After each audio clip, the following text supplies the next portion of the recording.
नमस्कार मित्रांनो, चला तर आज आपण कापसाविषयी थोडी माहिती घेऊयात. तरी चला आपण शेतकऱ्याची भेट घेऊयात.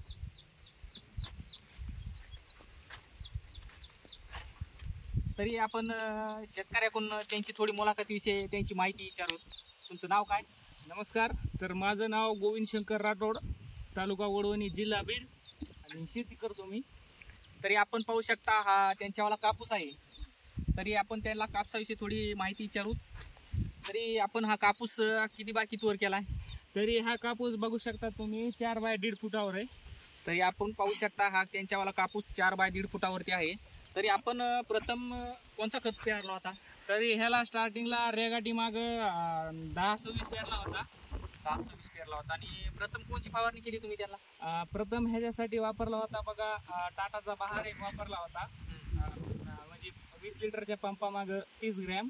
त्याचबरोबर एक फंगीनाशक वापरलं होतं बघा, साप नावाचं. त्या औषधाने ह्या झाडावरती म्हणजे कोणता परिणाम होतो? नाही, हा परिणाम झाला ना त्याचा. का की फवारल्यानंतर आहे का, जो कीटकनाशकांचा प्रमाण होता, जसं की मावा वगैरे बघू शकता तुम्ही, तो सगळा हे झाला, नील झाला. आणि त्यानंतर झाड म्हणजे हिरवे पण झाले आणि उठून पण दिसतात. जे आपण म्हणजे ह्या पानावरती काळा मावा पडला होता त्यासाठी ते आपण वापरली. हा, बरोबर. आणि दुसरा डोस कोणता केला? दुसरा उलाला एक फवारला होता साहेब फवारणीमध्ये. आणि त्याचबरोबर धनुका M45 हे कीटकनाशक फवारलं होतं. आणि तिसरं एक औषध होतं बघा, इव्हिसेंट नावाचं. इव्हिसेंट याचा या झाडावरती काय परिणाम होतो? जसं की बघू शकता मित्रांनो, हे कलर आणतो झाडाला. जसं की आता म्हणजे हिरो दिसतोय ना, जसं की पिवळा वगैरे पडू देत नाही झाड, त्यासाठी हिरोगार दिसतो. आणि जे वाडाला पाती बोंडे त्याला मदत करते. जसं की बघू शकता तुम्ही मित्रांनो, आता हे कसं आहे, ह्या सिच्युएशन मध्ये झाडाची बघितलंय तुम्ही तर मित्रांनो, ही जी आहे ही गळफांदी आहे मित्रांनो.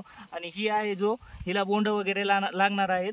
तर मित्रांनो, आपण काय करायचं, ह्या गळफांद्या आहेत काय मित्रांनो, ह्या सर्व तोडून घ्यायच्या. कारण की जी ऊर्जा असते खालून, झाडाला येणारी ऊर्जा असते ती ही गळफांदी जी असते का, ही वेस्ट करते. त्यामुळे ही तोडल्यानंतर जी ऊर्जा वर झाडापर्यंत पोहोचून जाईल, ती ऊर्जा महत्वाची आहे मित्रांनो. तरी शेतकरी मित्रांनो, आपण पाहू शकता त्याने आपल्याला सांगितलं आहे, जी झाडाची गळफांदी आहे ही गळफांदी काढल्याच्या नंतर जी आपण लहानपणी जसं खाऊ पिऊ घालतो लेकराला, तसं लेकरू मजबूत होते, त्याचप्रमाणे आपल्याला झाडात सुद्धा संगोपन करायचं असते. आपण प्रथम गळफांदी काढल्याच्या नंतर ही झाड वरती पोचतं व जी बोंड आहेत त्याची संख्या वाढत राहते. त्यासाठी प्रथम आपण गळफांदी काढावी.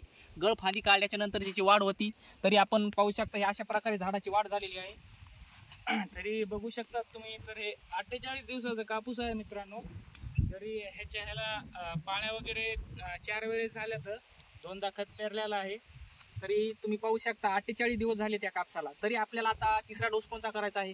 तरी खताचा 12-32-16 पेराचा विचार चालू आहे, प्लस 25 किलो आहे. तरी पाहू शकता तुम्ही आता त्याला आपला 12-32-16 हा तिसरा डोस करायचा आहे. तरी ह्या सिच्युएशन मध्ये 48 दिवस झालं तरी एवढा कापूस आहे. नंतर तिसरा डोस पेरल्याच्या नंतर हे चांगल्या प्रकारे अजून दिसल. तरी आपल्याला एकरी ॲव्हरेज किती निघेल अशी अपेक्षा? तरी एकरी 15 ते 17 क्विंटलचा दरवर्षीप्रमाणे ॲव्हरेज निघतो. कारण की ते काय होतं, जो कापूस म्हणजे कापसाव कापूस असतो त्याला जास्त काय ॲव्हरेज निघत नाही.